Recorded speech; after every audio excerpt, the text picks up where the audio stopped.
బాబాయ్ విక్రమ్ ఏడి? సరిపోయింది. నువ్వు వాడిని వెతుకుతున్నావు, వాడు నిన్ను వెతుకుతున్నాడు.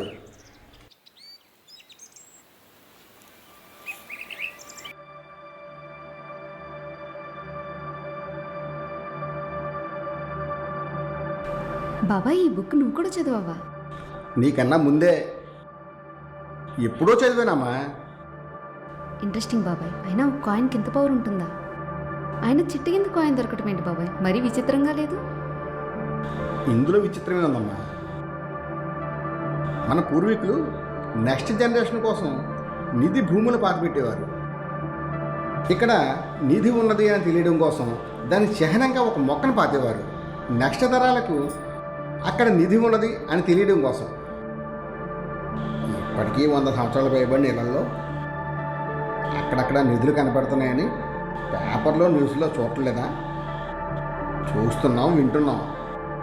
అది సరే బాబాయ్, కాయిన్కి అంత పవర్ ఎలా ఉంటుంది?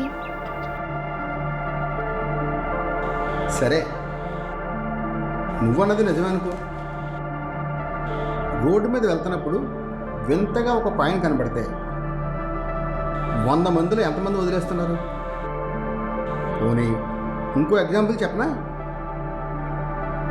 డాక్టర్ దగ్గరికి వెళ్తే తగ్గని జ్వరం చిన్న తావీది కడితే తగ్గుతుంది. ఏదైనా నమ్మకాన్ని బట్టి ఉంటుంది. దేని నమ్మితే అదే జరుగుతుంది. యద్భావం తద్భవతి.